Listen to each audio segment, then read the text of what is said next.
हम सोनी झा गोर लगै छी अहाँ समस्त मिथिलावासी के। हम आइ एकटा स्वरचित विषय के गीत लऽ कऽ एलहुँ हेँ। आशा करै छी अहाँ सबके नीक लागत तऽ लाइक कमेंट कऽ देबै। हमर चैनल मैथिली गीत नाद के सब्सक्राइब कऽ लेब। धन्यवाद। घूमैते फिरैते एली मिथिला नगर, बिसहरी मिथिला नगर।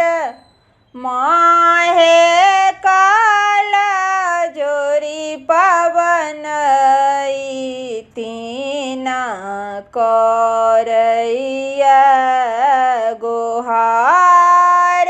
माहे काल जोरी पवन तीन करैया गोहार। चलू चलू बिसहरी माता हमारो कोबर घर। माहे हमारो कोबर घर। मैया आनी गंगा जल, मैया चरण धोब तोर। माहे आनी गंगा जल, मैया चरण धोब तोर। आसन देब बैसक माहे मैना पात बास। माहे मैना पात बास।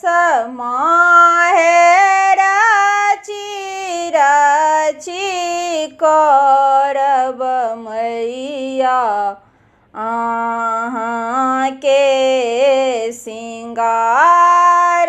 माहे रची रची करब मैया अहाँ के सिंगार। अहाँ के चढ़ायब बिसहरी लाले अड़हुल फूल। माहे लाले अड़हुल फूल।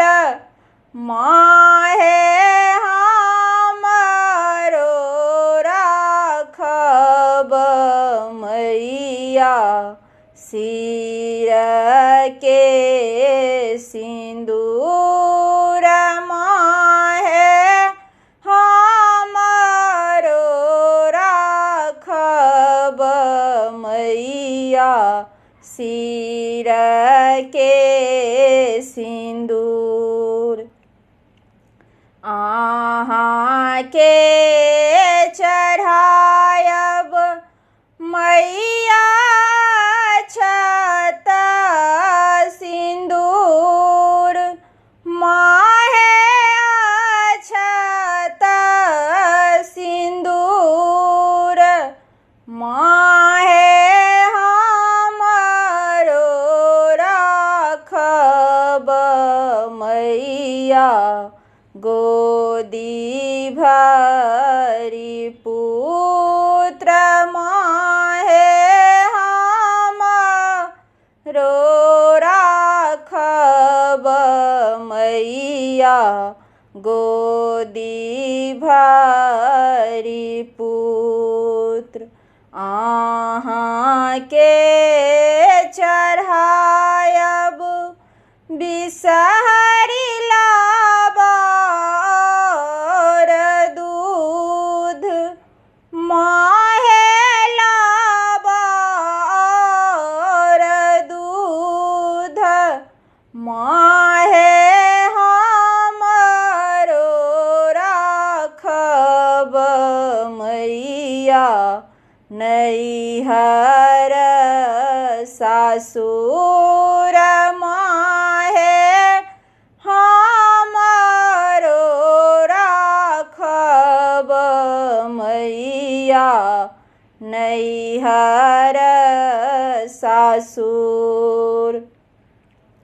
फल मध्य गुआ बनैबे मध्य पान माहे नैवेद मध्य पान माहे देवी मध्य बिसहरी रहब रक्षापाल